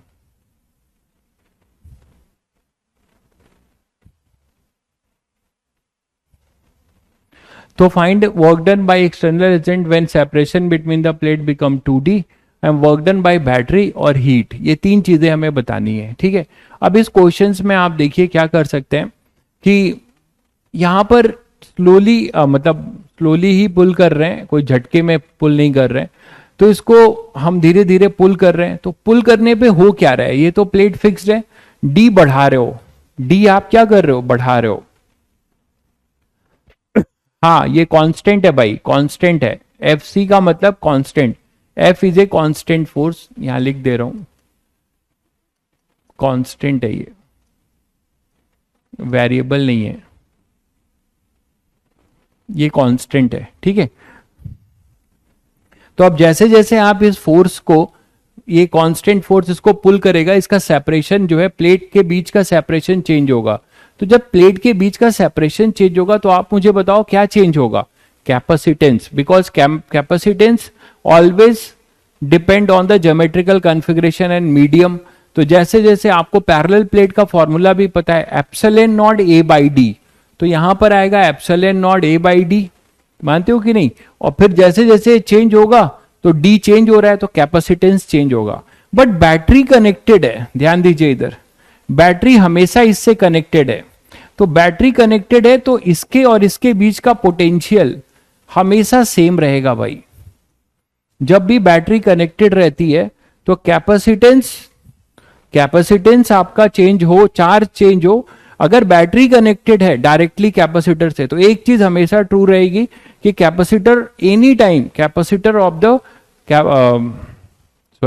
Potential difference across the capacitor is same as potential across the battery. तो अपना V कांस्टेंट रहेगा। अब आप देखो कि अगर ऐसा होगा तो Q इक्वल टू CV है, V को कांस्टेंट होना है, इस V को कांस्टेंट होना है, ये फिक्स है, ये कांस्टेंट रहेगा। और कैपेसिटेंस अपना घट रहा है, देखिए यहां से कैपेसिटेंस अपना क्या हो रहा है, घट रहा है। तो कैपेसिटेंस घट रहा है भाई, डी से आपने क्या किया, 2D किया, तो कैपेसिटेंस क्या हो गया, कैपेसिटेंस घट रहा है कि बढ़ रहा है, epsilon naught A by D है ना, तो डी से आपने 2D किया, हाँ, तो कैपेसिटेंस अपना घट रहा है। तो कैपेसिटेंस घट रहा है तो अपना चार्ज को भी क्या करना पड़ेगा, घटना पड़ेगा, है ना, चार्ज को भी घटना पड़ेगा उसी फैक्टर से जिससे कि Q बाई सी का रेशियो V हमेशा क्या रहे, कांस्टेंट रहे। मानते हो कि नहीं। इसका मतलब इसमें बहुत सारे क्वेश्चन पूछे जा सकते हैं कि जब आप इसे खींच रहे होगे तो चार्ज कहां से कहां जा रहा होगा, बैटरी से कैपेसिटर में कि कैपेसिटर से बैटरी में। तो चार्ज आपका जो है, चार्ज बढ़ेगा क्यों भाई, चार्ज बढ़ेगा क्यों, कैपेसिटेंस C/2 हो गया, मान लो ये C/2 हो गया, तो Q को भी Q/2 होना पड़ेगा, तभी तो ये कैंसिल होगा, तो Q/C फिर से V रहेगा। इतना नहीं सोच पा रहे हो। तो चार्ज भी अपना क्या होगा, घटेगा। और चार्ज घटने का मतलब कि charge is flowing from capacitor to battery, मतलब work done on the battery हो रहा है। मतलब ये मैं थ्योरेटिकली, आप ये सब चीज रीजनिंग से सोच सकते हो, बाकी कोई नहीं सोचना चाहता है मत सोचो, अपने आप साइन के साथ आ जाएगा, ठीक है। तो मैं आपको डायरेक्टली बता रहा हूं कि यहां से जब ये इसे खींच रहा होगा तो चार्ज जो है बैटरी में जा रहा होगा, मतलब कैपेसिटर से बैटरी में, मतलब work done on the battery हो रहा होगा। ये है सारी कहानी, ठीक है। तो चलिए अब करते हैं।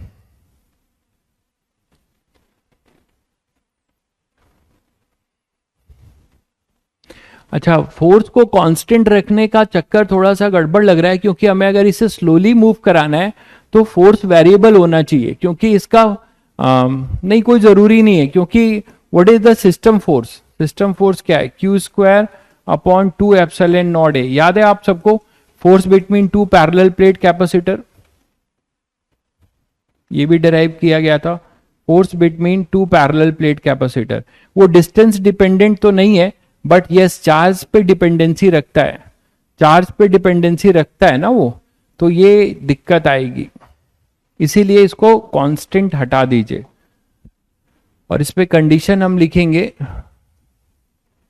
कि स्लोली स्लोली पुल्ड हो रहा है, ये स्लोली पुल्ड है।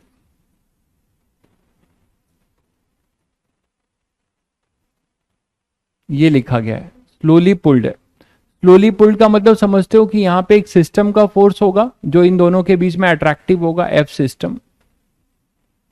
तो अगर प्लेट मैं सॉल्व कर रहा हूं, अब देखिए, प्लेट अगर if plate is slowly pulled,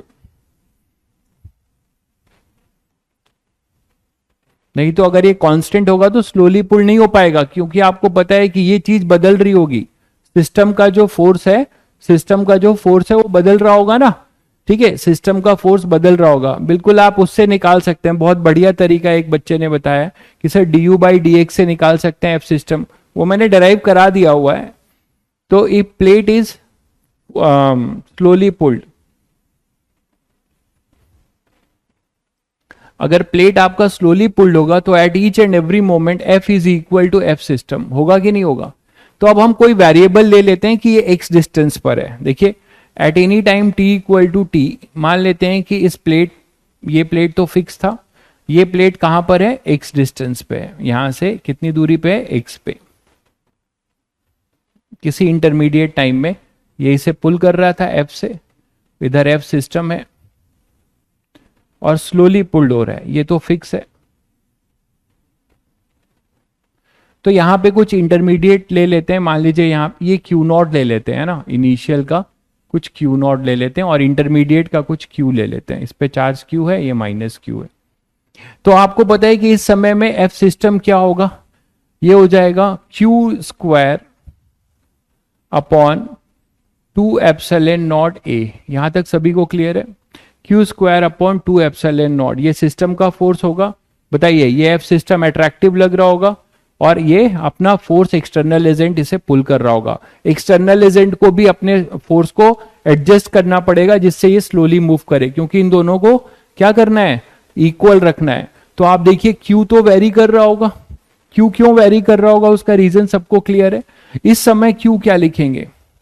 Q लिखेंगे सी वी, और इस समय का कैपेसिटेंस है epsilon naught A by D, D के जगह पे एक्स इंटू वी। आप देखिए अपने आप सब फंक्शन आने लगेगा, तो आपको फोर्स क्या मिलेगा?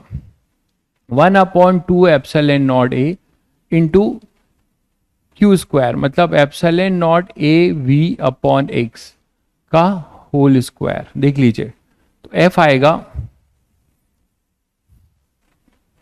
ए वी स्क्वायर, ये तो कैंसिल हो जाएगा, अपॉन में 2x स्क्वायर। तो ये फोर्स अपना x का फंक्शन आ गया। यहां तक देख लीजिए सब लोग, ये क्लियर है सभी को? ये सभी को क्लियर है? ठीक है, तो F equal to A V square upon 2x square, यहां तक सभी को क्लियर है? ये अपना फोर्स होगा जो वेरिएबल है। तो वर्क डन इसने कहां तक किया होगा? 0 से d तक, सॉरी d से 2d तक। तो इसका वर्क डन निकाल लें, फंक्शन x का बना चुके हैं, तो डी डब्ल्यू एफ क्या लिखोगे? इतना तो सबको पता है, वेरिएबल में एफ डॉट डी एक्स करते हैं, तो ए वी स्क्वायर बाई 2 बाहर ले लो, और यहां पे D x upon X square, कहां से कहां इंटीग्रेट करोगे?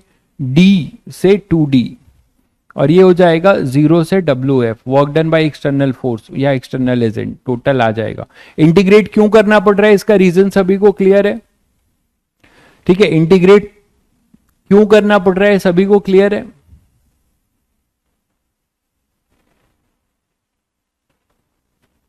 बोलो भाई, क्या गलत लिख रहे हैं भाई?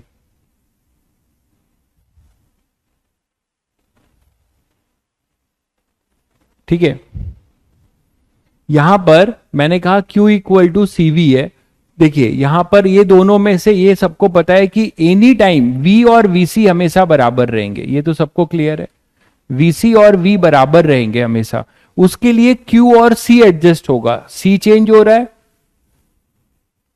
ठीक है। एप्सिलॉन नॉट नहीं लिखा क्या मैंने? एक एप्सिलॉन नॉट बचेगा, ओके ठीक है। तो एप्सिलॉन नॉट ए, एप्सिलॉन नॉट ए बच जाएगा ना एक, हाँ सही कह रहा हूं, एक कटेगा एक बचेगा, स्क्वायर था। तो एफ का एक्सप्रेशन मैं यहां लिख दे रहा हूं। एफ आएगा अपने पास epsilon naught A upon V square, epsilon naught A V square upon 2 1 upon X square. अब तो ठीक है भाई। तो epsilon naught A V square upon 2 X square, अब ठीक है। तो इसको आप लिख सकते हो epsilon naught A V square by 2, और इसको जब आप इंटीग्रेट करोगे और वर्क निकालोगे तो ये वर्क आएगा epsilon naught A V square by 2, और ये हो जाएगा -1 अपॉन एक्स, और ये होगा d से 2d। तो finally work done by external agent, इससे बहुत सारे ऑब्जेक्टिव क्वेश्चन बन सकते हैं जितनी एनालिसिस करा रहा हूं उसमें। अभी बहुत सारी चीजें देखेंगे आप, -1 अपॉन 2d और +1 अपॉन डी। तो फाइनली हमें क्या मिलता है? Work done by force F epsilon naught A V square upon कितना हो जाएगा 4d। यहां तक सभी को क्लियर हो गया? Epsilon naught A V square upon 4d, ये क्लियर है सभी बच्चों को? ठीक है। अरे यार लॉजिक बहुत आसान है भाई, लॉजिक समझना चाहोगे तो समझ सकते हो। लॉजिक यही है कि डायरेक्टली जो है वो कनेक्टेड है। बैटरी कोई भी अच्छा चीज कराओ तो लोग फैलने लगते हैं, दिक्कत ये है। यहाँ पे अपने पास पोटेंशियल है, तो पोटेंशियल और कैपेसिटर ये दोनों जो है इंटरकनेक्टेड हैं, ठीक है। और ये ज्यादातर वो लोग फैलते हैं जिनका पीछे से रैंक आता है 0 1 -2 -5। जो अच्छे बच्चे हैं वो तो कुछ मतलब कमेंट ही नहीं करते मुझे लगता है। V और ये V है, तो यहां पर मैं सिंपल एक ही बात बताया कि जब आप इसे पुल करोगे तो पोटेंशियल हमेशा जो है इसके साथ सेम रहेगा, और पोटेंशियल सेम रहने का मतलब Q equal to C we.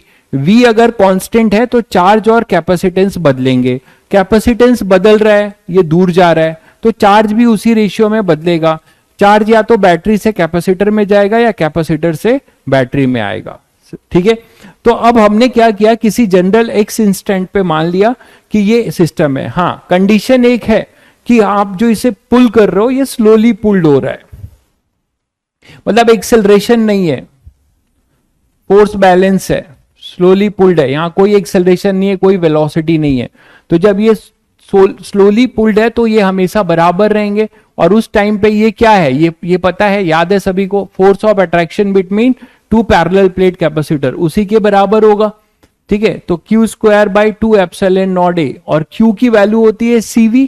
तो कैपेसिटेंस क्या है, x डिस्टेंस पे epsilon naught A by D के जगह पे x है इंटू V। तो वहां से मैंने force as a function of x निकाला, उससे ये निकाल लिया, ठीक है। तो अपने पास जो है epsilon naught A V square by 4d, ठीक है। तो अपने पास आ गया work done by force. Work done by battery भी हम निकाल लेंगे, वो तो डायरेक्ट निकाल लेंगे, उसमें इंटीग्रेशन की तो जरूरत नहीं है। और हीट आप देखिए यहां से आपको क्या मिलने जा रहा है। तो मेन था work done by external agent, वो हमने निकाला। कहां से कहां करने में, इंटीग्रेशन में क्या गलत है भाई, एक्स स्क्वायर का जब इंटीग्रेट करेंगे तो -2 + 1, तो -1/x ही तो आएगा। इंटीग्रेशन में क्या गलती है, इंटीग्रेशन क्या गलत है भाई, एक्स स्क्वायर का इंटीग्रेशन कर रहे हैं हम लोग, तो इंटीग्रेशन एक्स स्क्वायर का -1/x नहीं होगा। गजब गजब लोग हैं। तो यहां पे वर्क डन बाई फोर्स अपने पास आ चुका है। अब वर्क डन बाई बैटरी क्या होगा, W बैटरी, ठीक है। उस फोर्स के जगह पे स्प्रिंग फोर्स भी हो सकता था। W बैटरी आपको इंटीग्रेट करने की निकालने की जरूरत नहीं है भाई, बताया है। W बैटरी क्या करते हैं, डेल्टा Q इंटू V, और डेल्टा Q क्या होगा, Q final minus Q initial into V। Final stage क्या था, ये प्लेट अपना ये है,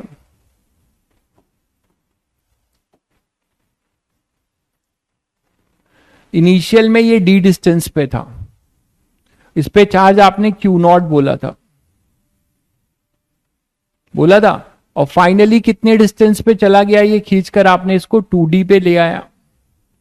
तो अब इस पे चार्ज कितना हो जाएगा डायरेक्टली निकाल सकते हो ना, चार्ज कितना हो जाएगा, कुछ क्यू फाइनल मान लेते हैं,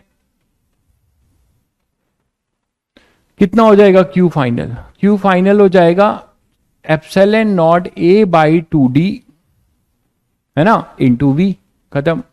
ये क्यू कितना हो जाएगा, epsilon naught A by D into V. तो ये चार्ज आ गए हमारे, इसको डायरेक्ट यहां लिख दीजिए, तो आपको क्या मिलेगा, epsilon naught A V by 2D minus epsilon naught A V by D. आप देखिए अपने आप work done by battery negative आ रहा है, मैंने जो पहले ही आपको बता दिया था लॉजिक से। ये नेगेटिव आपको क्या बता रहा है कि charge flow from capacitor to battery, from capacitor to battery, battery पे वर्क डन हो रहा है, बैटरी ने वर्क डन नहीं किया है, बैटरी पे वर्क डन हो रहा है, ठीक है, चार्ज फ्लो हो रहा है। स्लोली क्यों पुल करेंगे भाई, मैंने एक कंडीशन लिया है, क्वेश्चन बनाया है, स्लोली पुल किया गया है, तो मैंने एक कंडीशन आपको क्वेश्चन में दिया हुआ है सर। तो change flow, charge flow from capacitor to battery, work done negative है, अपने आप आपको पता चल गया, ठीक है। तो वर्क डन बाय बैटरी निकाल लिया, work done by external agent delta U सभी को पता है, यहां पे यू इनिशियल क्या हो जाएगा भाई, इसका यू इनिशियल भी निकाल लो, यू इनिशियल क्या हो जाएगा, पोटेंशियल हमेशा वी रहेगा, तो आप ये फॉर्मूला लगा लो हाफ सी वी स्क्वायर वाला। तो सी क्या था initially, epsilon naught A by D half C V square, U final क्या हो जाएगा, half epsilon naught A upon 2D half C V square. अब इनका चेंज क्या होगा, डेल्टा यू क्या होगा वो देख लो, U final minus U initial कितना आएगा, epsilon naught A V square upon 4D minus epsilon naught A V square upon कितना 2D। ये भी आपको नेगेटिव मिलेगा, चेंज मिलना भी चाहिए, क्यों मिलना चाहिए भाई, क्योंकि कैपेसिटर से बैटरी में चार्ज जा रहा है तो पोटेंशियल एनर्जी उसकी कम होगी ना, ये आ गया आपका चेंज इन पोटेंशियल एनर्जी इस केस में। तो चेंज इन पोटेंशियल एनर्जी होगा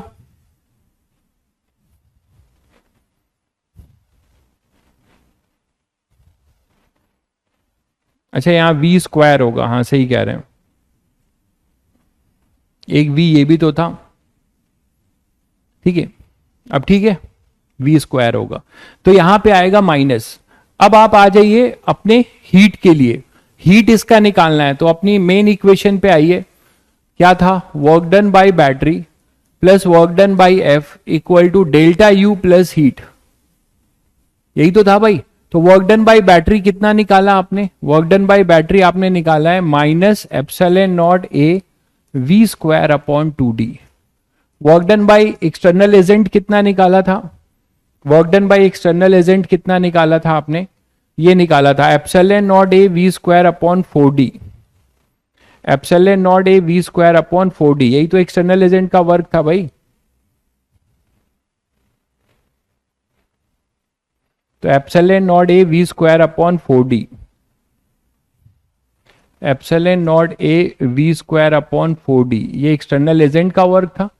चेंज इन इंटरनल एनर्जी कितना आया है, minus epsilon naught A V square upon 4D, ये आ गया ये है ये। अब हीट, तो हीट आप देखेंगे तो आपको मजा आ जाएगा, हीट क्या आएगा, हीट यहां 0 आएगा, दिख रहा होगा सभी को, हीट यहां पर 0 हो जाएगा, दिख रहा है कि नहीं, हीट अपना 0 आ रहा है, ठीक है। तो हीट अपना 0 आएगा। अब मैं उन बच्चों से पूछना चाहूंगा कि जो बता रहे थे कि तार से जो है I स्क्वायर आर था, तो उनको ये बात अब यहां से समझ में आ रही होगी कि सर यहां पे भी इस तार में करंट फ्लो हो रहा है, चार्ज फ्लो हो रहा है, लेकिन यहां पे तो फिर भी यहां पे हीट जीरो आ रही है, जबकि चार्जिंग के टाइम में हीट आ रही थी। इससे वो ये कंफर्म कर पा रहे हैं कि ये I²R की हीट नहीं है। ये कौन सी हीट है वो मैं आपको थोड़ा सोचिएगा, आप लोग कल बताऊंगा कौन सी हीट है। लेकिन यहां से हीट आपको पता है कि ये हीट यहां पे जीरो आ रही है। तो आपने क्या देखा कि अगर हम इसको स्लोली पुल कर रहे हैं और बैटरी कनेक्टेड है, बैटरी कनेक्टेड है और इसको हम स्लोली पुल कर रहे हैं, तो कोई हीट जनरेट नहीं हो रही है, कोई भी हीट जनरेट नहीं हो रही है। पूरी एनालिसिस करके मैंने आपको दिखाया कि चेंज इन इंटरनल एनर्जी, देखिए आप कुछ भी नहीं सोचेंगे, अपने आप सब नेगेटिव आ रहा है, साइन के साथ आ रहा है, ठीक है।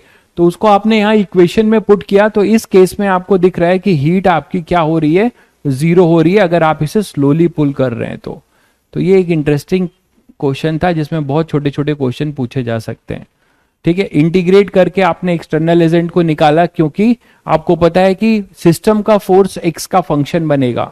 कौन सा सिस्टम का force? Attraction force between two parallel plate capacitor. तो वहां से हमने उसको फिर क्या किया, वही जो है एक्सटर्नल एजेंट का वर्क होगा, क्योंकि दोनों स्लोली पुल कर रहे हैं तो दोनों के फोर्स हमेशा इक्वल एंड अपोजिट होंगे। तो वहां से हमने इंटीग्रेट करना पड़ा, बाकी चीजों को इंटीग्रेट करने की जरूरत नहीं है, इनिशियल और फाइनल को देख के हम निकाल पाए। और यहां से हमने ये कंफर्म किया कि ऐसे सिचुएशन में हीट हमारी कितनी आ रही है, जीरो आ रही है। क्लियर है? चलिए फिर ये रिवाइज कर लीजिएगा, कल फिर एनर्जी के और अच्छे क्वेश्चंस करेंगे और वेरिएशंस करेंगे अभी, ठीक है। चलिए मिलते हैं फिर।